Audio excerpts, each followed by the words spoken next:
Today we're going to talk about the future of agentic search. 2024, that's when retrieval augmented generation came on the scene and it revolutionized everything with search. But it wasn't always a smooth path. There was issues with very complicated ingestion pipelines, opaque semantic and vector search that when it broke you didn't really know why, and sometimes the models summarizing the documents would just lie and hallucinate. Fortunately, the models have gotten a lot better, and our techniques have improved as well. And along the way, there have been some surprises. For example, you don't necessarily need cutting edge vector search capabilities in order to have good agent search. Instead, you might just try giving your agent simple tools, traditional search, or even grep. And what's more, when you watch these agents work through the search documents, it's kind of like watching a human rummage through documents. And this makes it much more transparent, much easier to reason about and improve. The following is a lightning lesson that I did with Doug Turnbull about incrementally adopting agentic search into your company. I clarify what agentic search is, and guess what? It's not a black box. It's actually a transparent pipeline that you can easily work with and improve. I talk about how you can start adopting agentic search cheaply, incrementally, and safely. And then once you're in the mix of it, you can start extending it to all sorts of interesting new opportunities, including full assisted agentic search. So let's dig in. We're going to cover three main topics today. The first one is just what is RAG? Everyone's got their own definition, but RAG, agentic AI, all this stuff demystified, that by itself doesn't have to be as hard as we've made it for the past several years. Also, AI, we're in a weird place where AI might be your search team. There are very specialized tasks that a frontier search team has had to do, but AI is getting so smart that it can search like a human, and in some cases, maybe be a good option for jumping to the head of the line and spending a little bit less.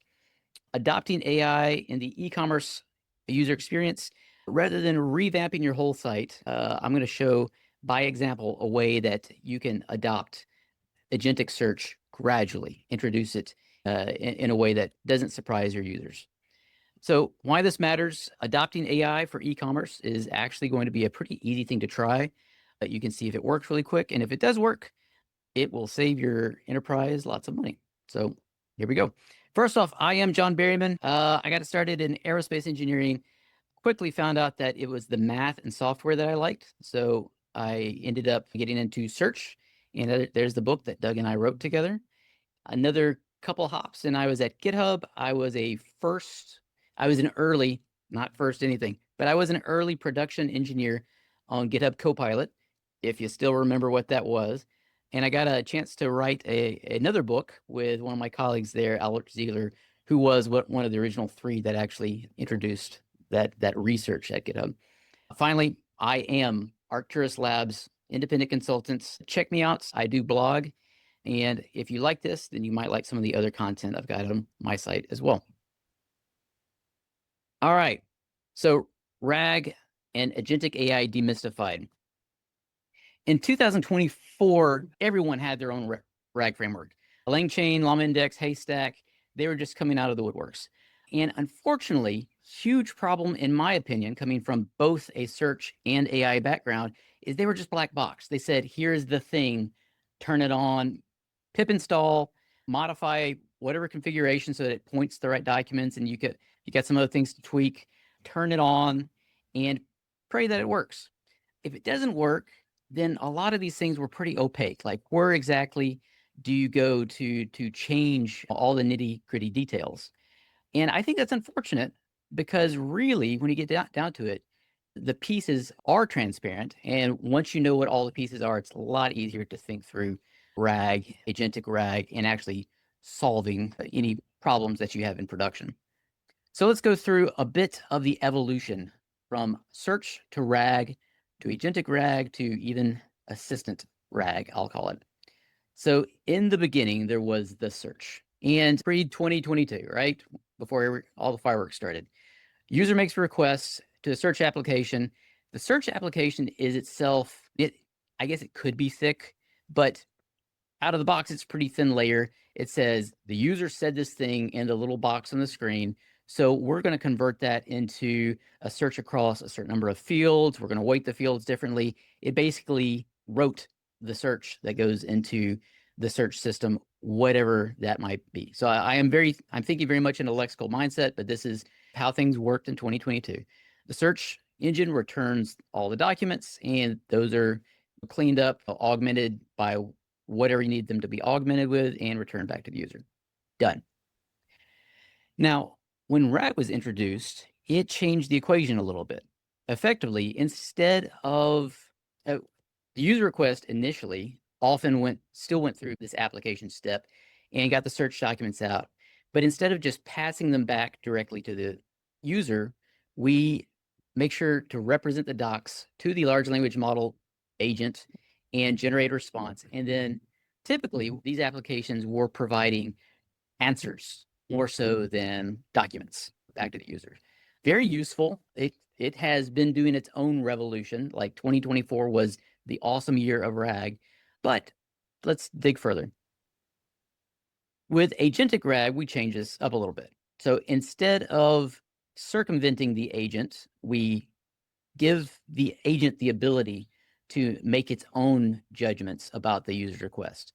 Whatever the user types in the little box at the top of the screen, the agent now is doing an extra task of interpreting that intent. And that allows it to make its own query against a search tool that hits Elasticsearch or whatever search endpoint that you have. Now, you can make that even more powerful by adding an inner loop, and I labeled it research, but basically it just gives the agent the ability to not only make one search, but you can write in your system message, please do a narrow search first, and then maybe expand it to some parallel searches and then gather the best content back. If you want to make it in some ways, depending on your application, even better, then think about building out the user experience as more like an assistant. And this implies adding just one more loop that includes the user in that loop. So basically, rather than, in this case, rather than the user typing in something in a text box and it goes into this inner loop, this little research loop, it's more like a conversation. The user asks for something. And oftentimes, that ask itself carries more content than just whatever would come into the text box. That's already good. But if the agent makes a bad response, then the user can offer some correction. So by having an assistant type user experience, you get to gain a richer and richer context, which will make intent interpretation way better.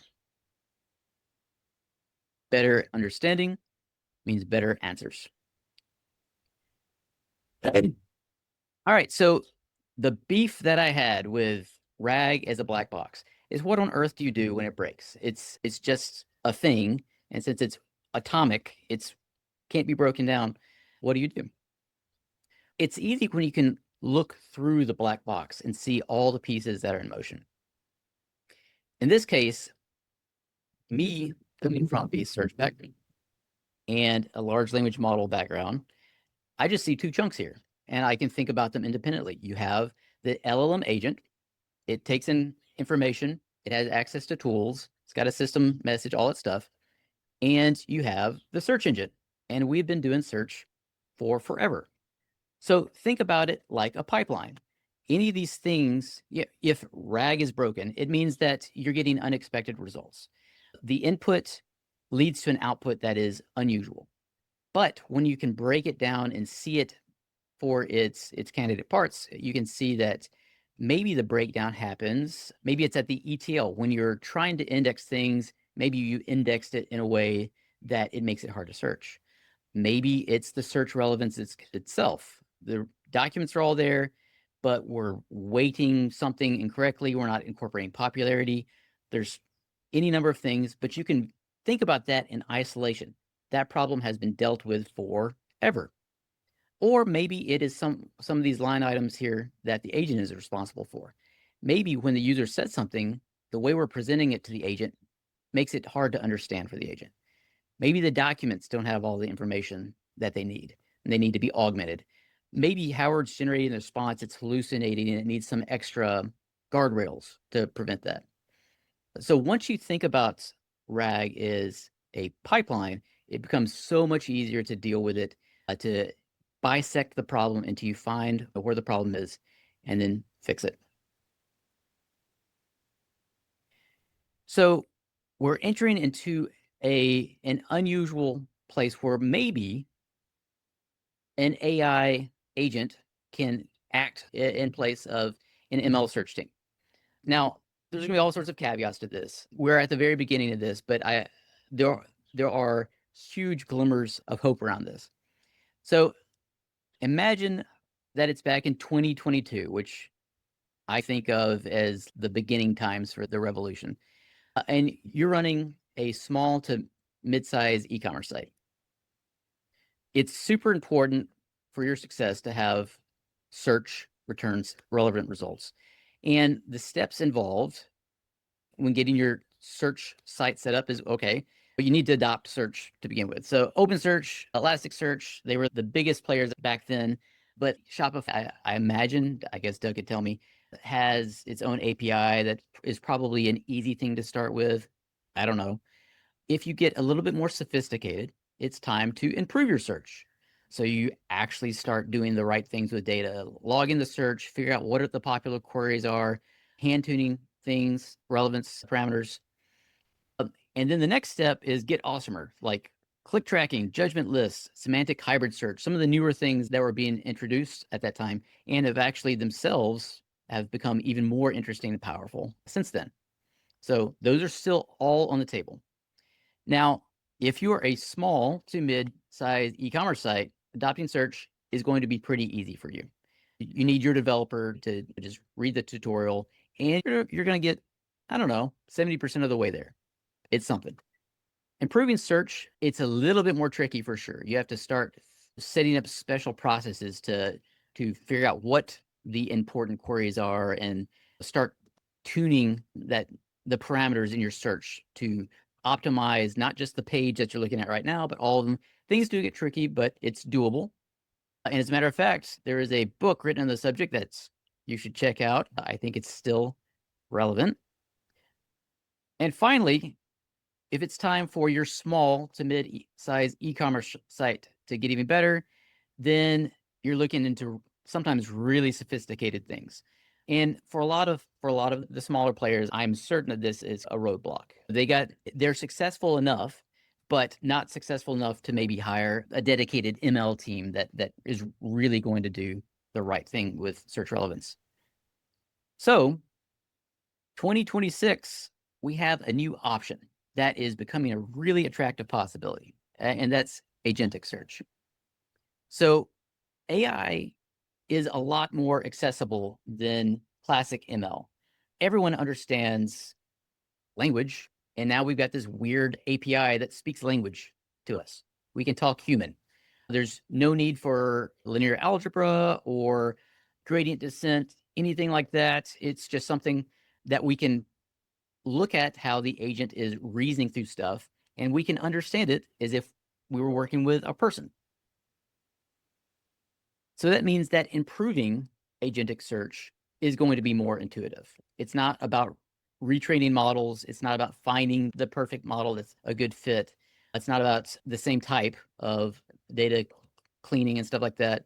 And if you view it as a pipeline, then you can just read the traces, think about how your new AI intern is itself thinking through the problem space, and you can help it get better at its job.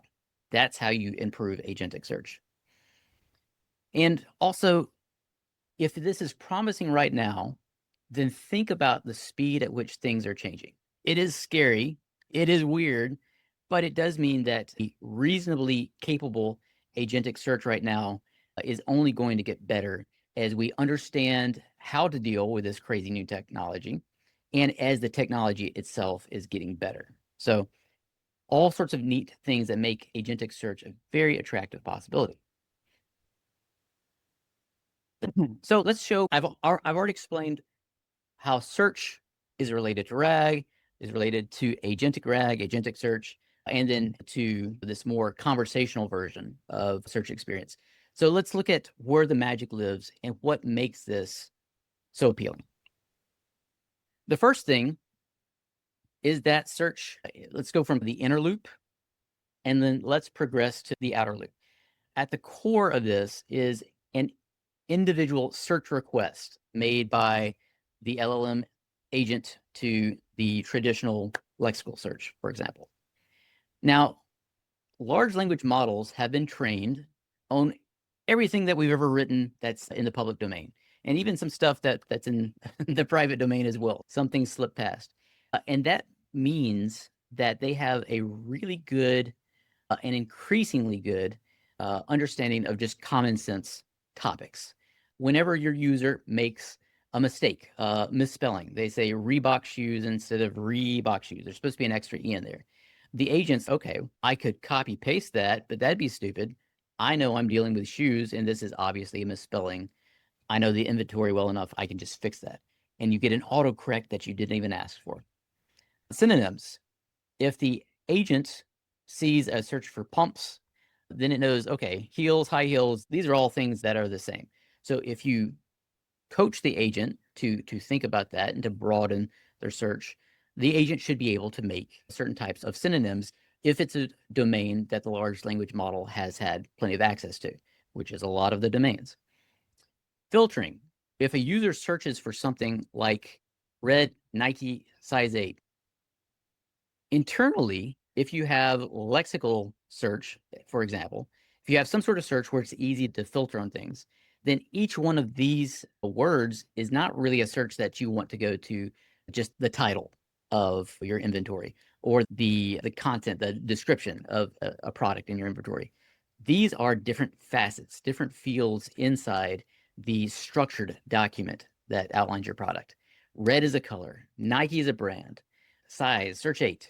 And so if you give the agent the ability to understand how this schema is set up and what types of fields, what values it expects to see in these fields, then the agent is going to be able to figure out how to slice and dice that query up. This natural language text can get turned to a very surgical subset of the index that returns exactly what the user had in mind. Whereas content search for this is going to be very subpar. All right, dress shoes. That's something that has tripped me up during my entire search career. Doug, this is the reason that I don't do search anymore and I do AI. In natural language, English, I'm sure this is true of any language, has these gotchas. A dress shoe is not a dress, it's a specific type of shoe. We can imagine in our minds exactly what that looks like. And if a user just types that in, and we're using a traditional search application in front of the search engine, then we have to do all sorts of acrobatics to figure out what are all the types of things that might fall into this category. Are we in one of those categories now? If we are, special handling. But the agent can say, okay, I know what a dress shoe is. I understand from the instructions from my system message that this requires special handling. And so I'm going to put it into quotes, and that's going to make sure that it really targets only things that are the match for the concept of dress shoes. So effectively, one of the things that we're starting to get out of here is the agent is starting to fake semantic search. It's still not the cool vector search where it's like you can type in the idea and it matches anything with the idea, just searching an idea space. It's totally a cool topic. But when the agent can start using synonyms and repairing searches like this, then it is getting at something that is going to be more semantic than just copy and pasting what other users said into the Elasticsearch query fields. Let's bump it up to the inner loop. All right. So at this point, okay, the tightest inner loop is just one query. At this level of the inner loop, we can also provide the agent with some understanding about the strategy that it needs to take to move through the index. In our instructions, we can say the user is going to ask you a question. You need to do a quick broad search to get an idea of the index in the neighborhood. And then once you have a broad search figured out, then brainstorm to yourself, do a little chain of thought reasoning, do a little thinking, and figure out what are the synonyms to look at, what should we make use of any of the facets, the filter fields, all this stuff above, and the agent can parallelize several different queries and get to much more relevant results. So this is, again, a sort of way of faking out semantic search by just asking for all the synonyms and stuff like that. But you're not limited to what I just said right then. You could have the agent do anything you want at that point. Another, it would take longer, but another cool thing that you could do, depending on your user space, is to have the agent be more like a researcher. This is really important to get the right thing. So we're going to introduce the search tool. We're going to introduce instructions about how to iterate until you get all the information that covers the field that the user is looking at. And maybe you can have other tools around there, like other tools so that the agent can introspect about what types of fields are inside these filters. It's a color field, but what colors do I have options for? You can have other tools for the agent to collect the ideas and make sure that it says, okay, this group of products covers this aspect of the request. You can do anything you want to. And for some fields, it's super important. One of my early search projects was with the United States Patent Office. And when an e-commerce user goes and looks for shoes, they want to find a bunch of products and they're going to pick out the first one. Or they're going to make a very specific request because they have the thing in mind they want, and they're going to see it on the page or not, and either click it or just abandon.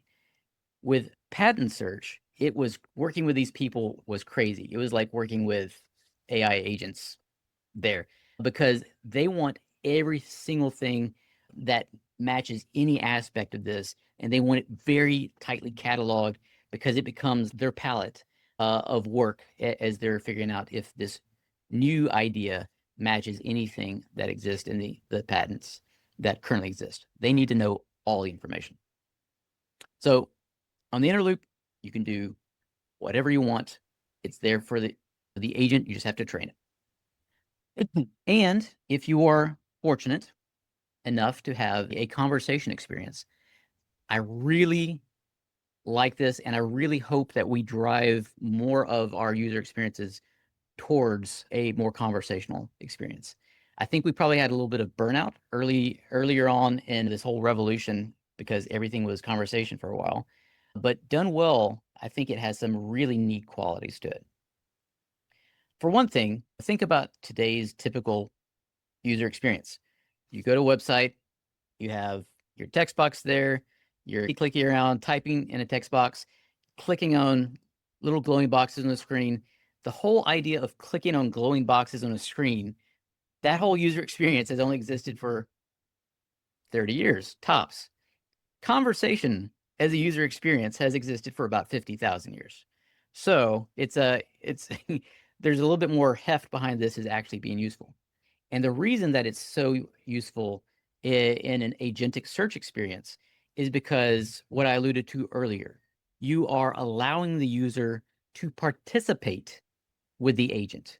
They don't just fire off a request, look at the results, and then take them or leave them, which is pretty much what you're doing if you only have the inner loop. But they're looking at the results.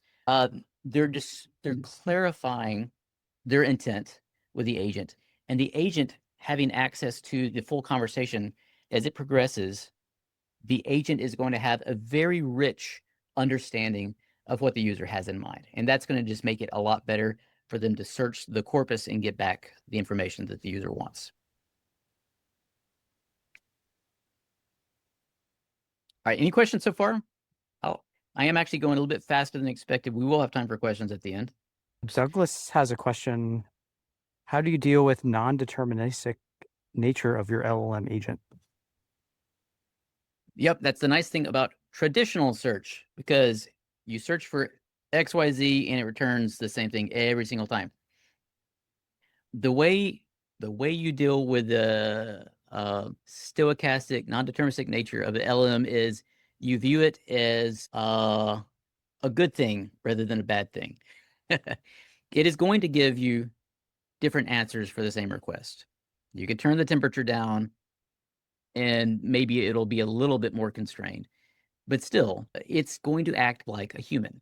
Basically, you've hired a very forgetful but tireless AI intern, and they're going to have their own opinions. And depending on what their internal temperature is and their internal state, it will lead to different results. But the idea, the hope, is that overall it's going to be much better than the out of the box. I've opened Elasticsearch and I've hand tuned the query a little bit because it has all this intuition about common sense, misspellings, all this stuff right here. It has that. Yeah, and there's a lot of stuff, I don't know if you'll get to, about just, and I definitely talk about this in my course. It's like a major theme, like wrapping a lot of these agentic loops in really good harnesses that are giving feedbacks to agents to say, no, you're an LLM judge or something, saying, no, you're giving the wrong answer, or something, some model that's helping guide the agent towards the right answer. And that's, yeah, so that's an interesting topic in and of itself. When I started building AI applications for customers, my idea in this space was let's build something like a workflow where there's a node in the workflow that is do basic search.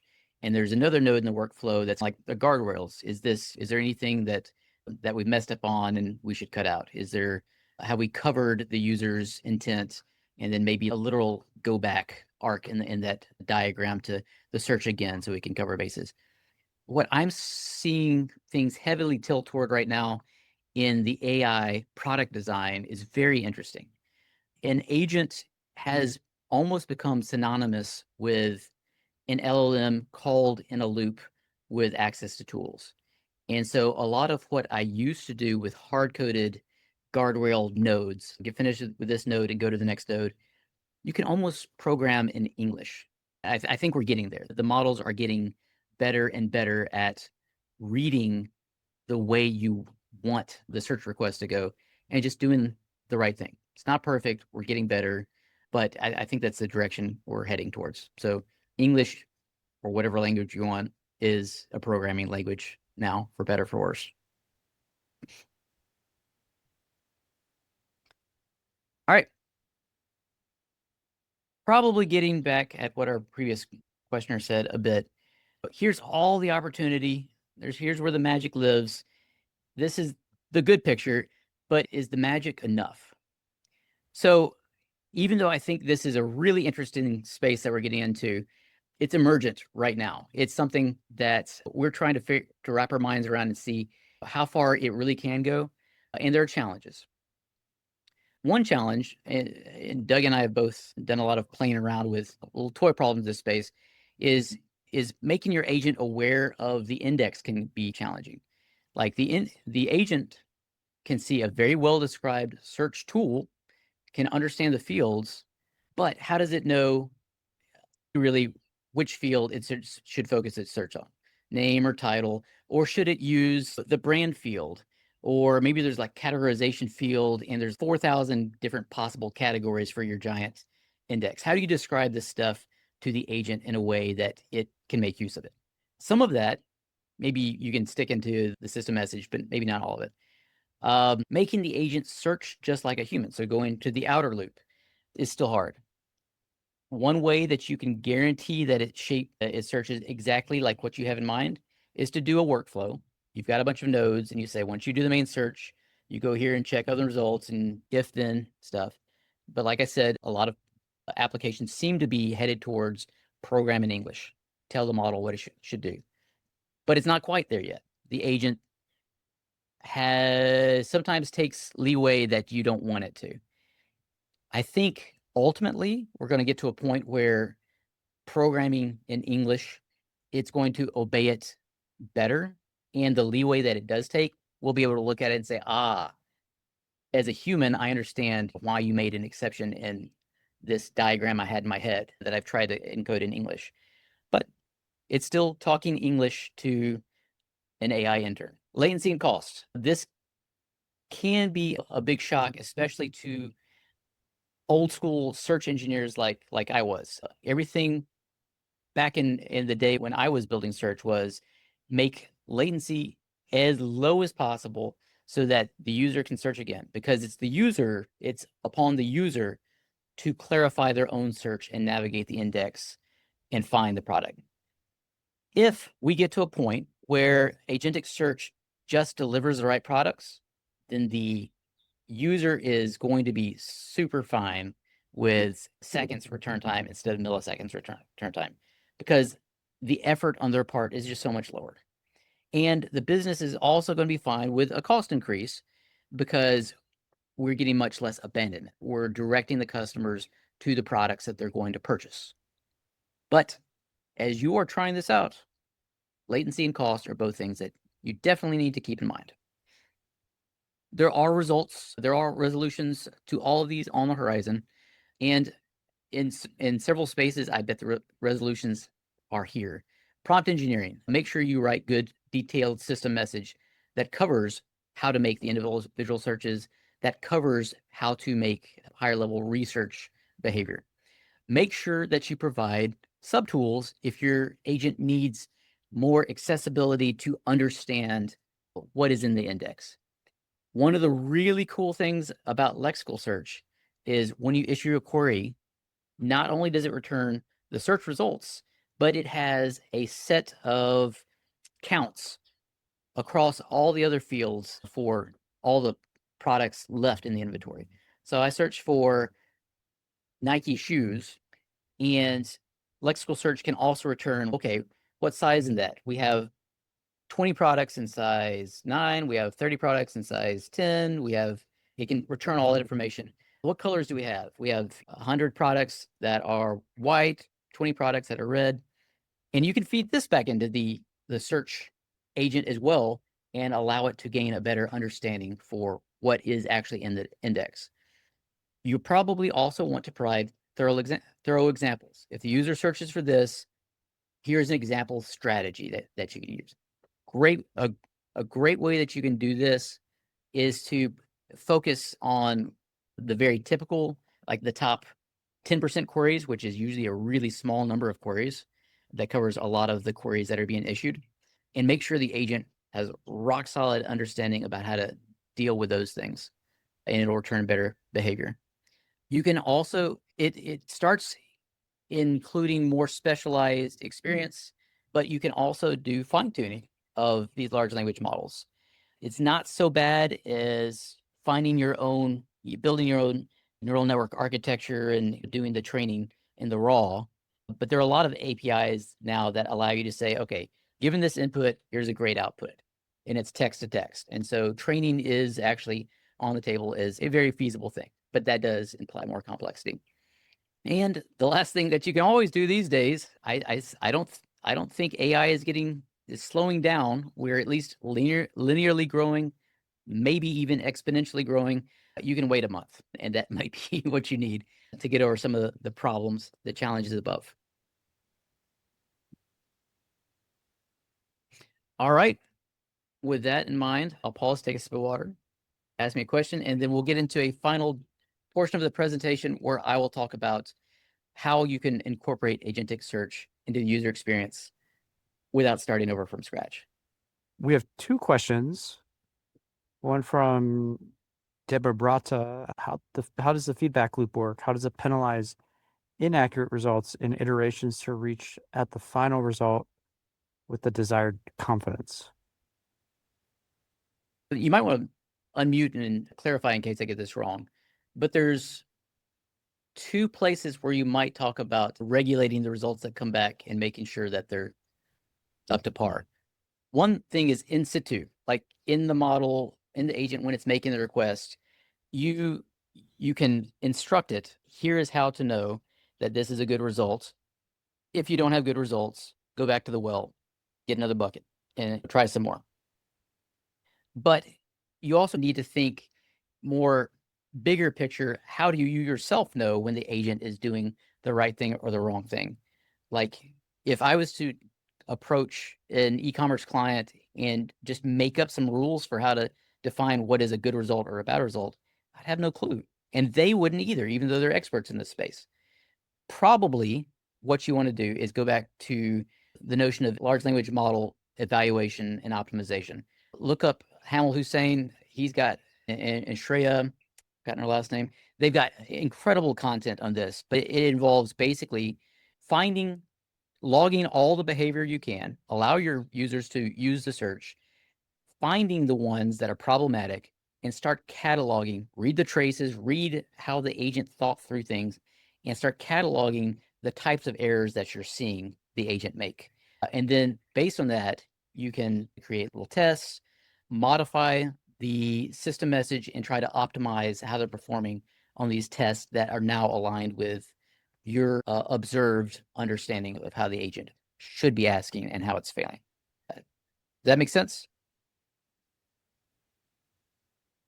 Did that make I sense to you, think Doug? so. Yeah. Kevin wants to know, does vector search still help if you've got tool calls or search loops? So I guess, yeah, does a vector search tool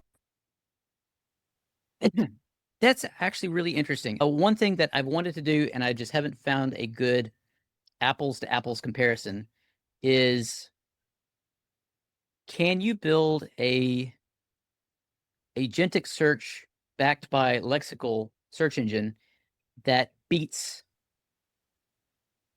vector search at its own game?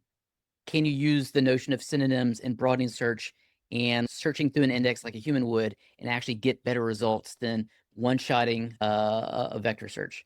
I haven't found a good way of making a comparison that makes any sense, unfortunately, but that right by itself is a very interesting space.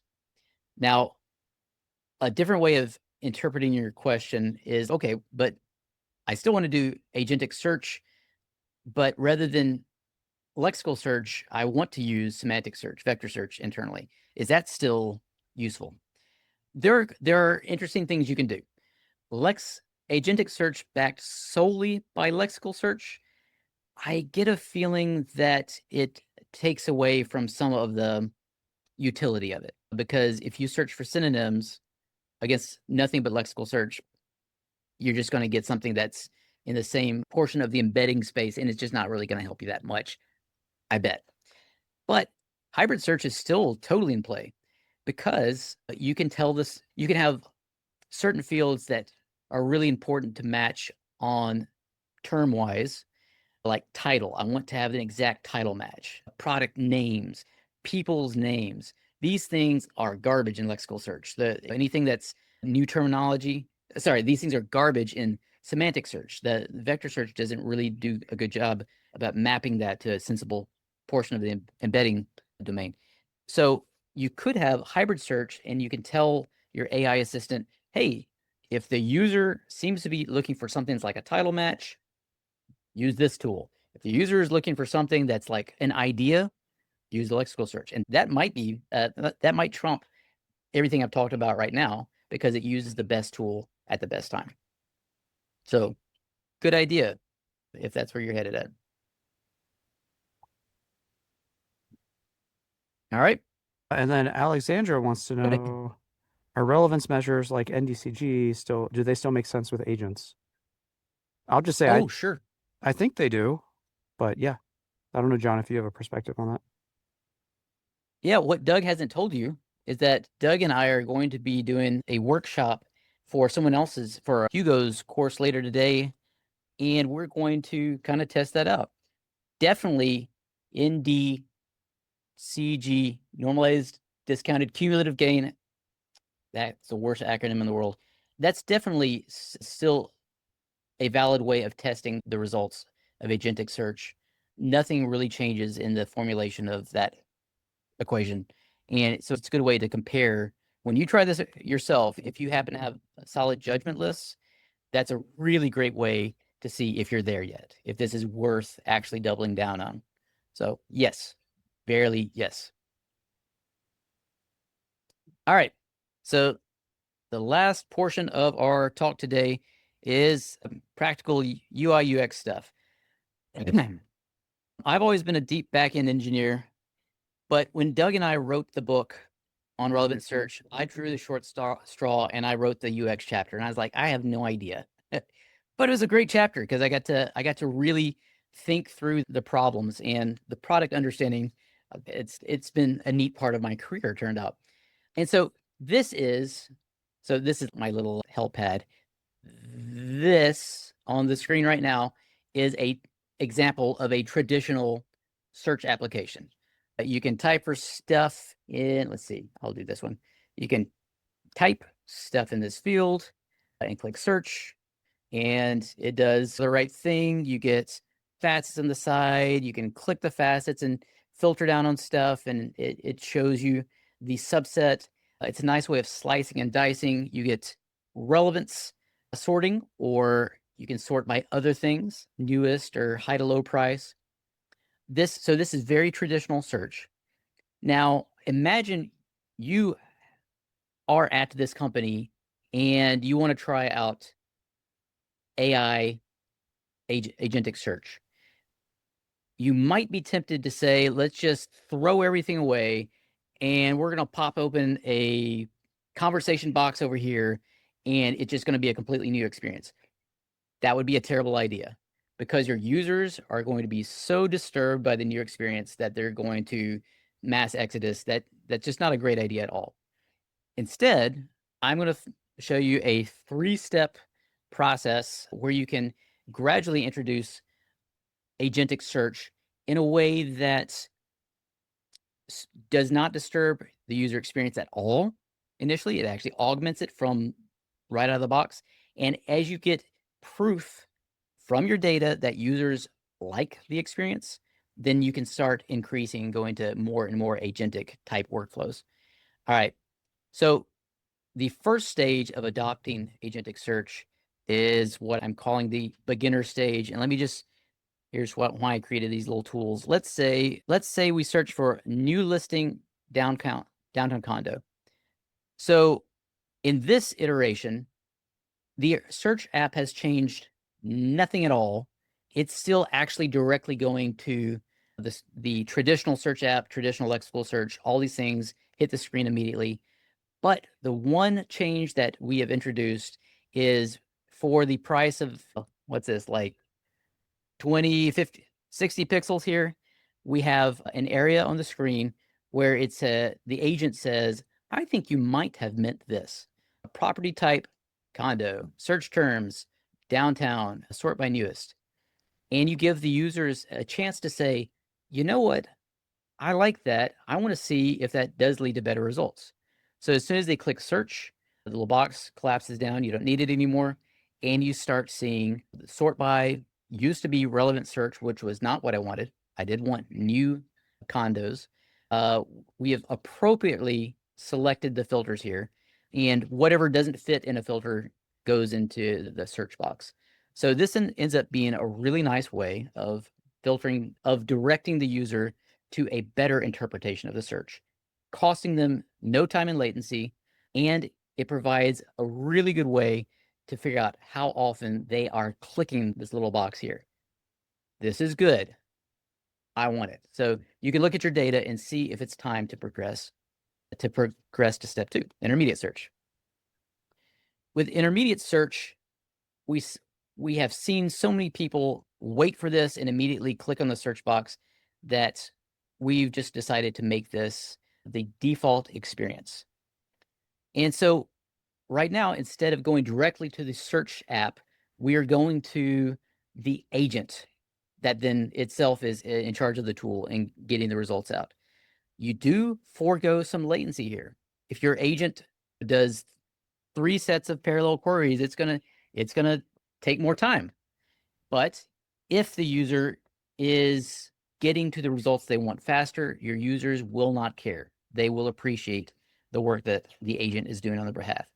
We've still kept this bar right here so that the users don't get too confused. I'm sure there's probably better UX for this, but basically we say, here is how we've interpreted your query. There probably should be an escape door hatch here so that you can get back to, no, I just want dumb search. And then you can see how much people are searching on it going back. The other thing here, though, is while the search results load, we've introduced another element on the page. You don't have to do this, but think about the possibilities. It's taken a little bit longer to load the properties, but once they're loaded, the agent has access to all of this content in its context, and it can start editorializing this on behalf of your customers. It can explain a summary so that the user doesn't have to look through here, and maybe, if presented correctly, the users can look at a really quick summary and understand, oh, this is not quite what I want, or oh, I need to include these other terms. Something to give them a little bit faster response time. And additionally, we can keep the users engaged. We can say, okay, based on your search, you might also be interested in 3-bedroom houses under 800,000 in Oakland and Berkeley. And so it does the same thing again, and then you get the generated search results again. It's just another way of having your users exposed to a traditional like search application, but it's slowly adopting AI. If the experience is still positive, users like it, you're getting more purchases, less abandonment, then that's where we go on to advanced search. And that's where we have actually done the concerning thing. We have gotten rid of the user experience. Maybe you want to introduce both of these at the same time. I don't know. But what we have introduced here is a new chat experience.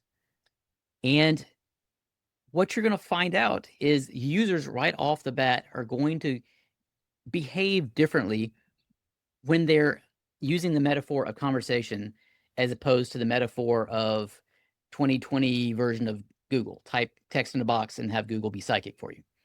And so let's try it out. What if I was to, I don't know exactly what I want, but I'll text to speech this. I want a big ass house. There we go. A very broad query. What does the agent do with that? Let's see if the agent, having common sense about what this might mean, can infer what might actually fit in this catalog. How cool. It figures out that I want a house, don't want a townhouse or condo. It figures out that 4 or 5 bedrooms probably qualifies as big ass.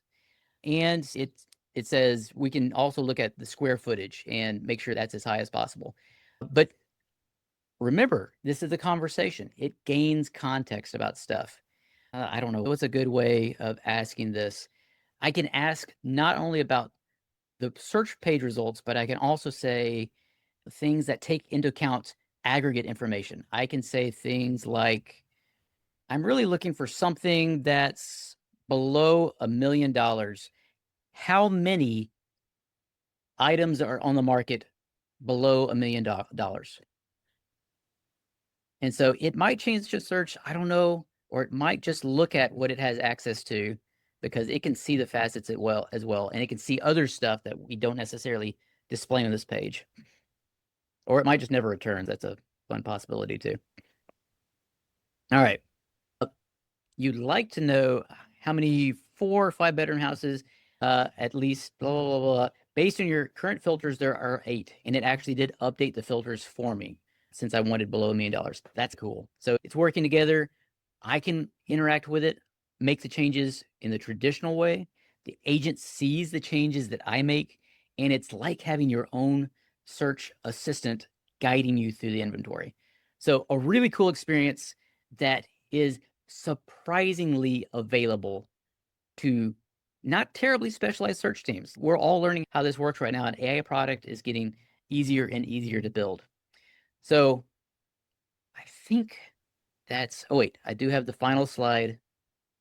So what of the stuff we learned? I copied and pasted those original things again. We learned them. And if you guys still have a little time, we're a little bit over, but I will stick around to the bottom of the hour for questions.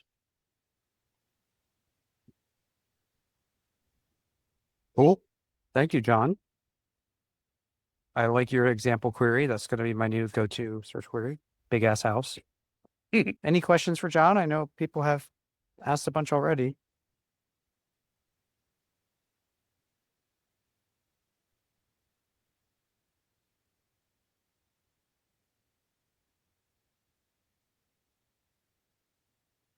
Does anyone want to unmute and Douglas say asks, hi? how complex is your mapping?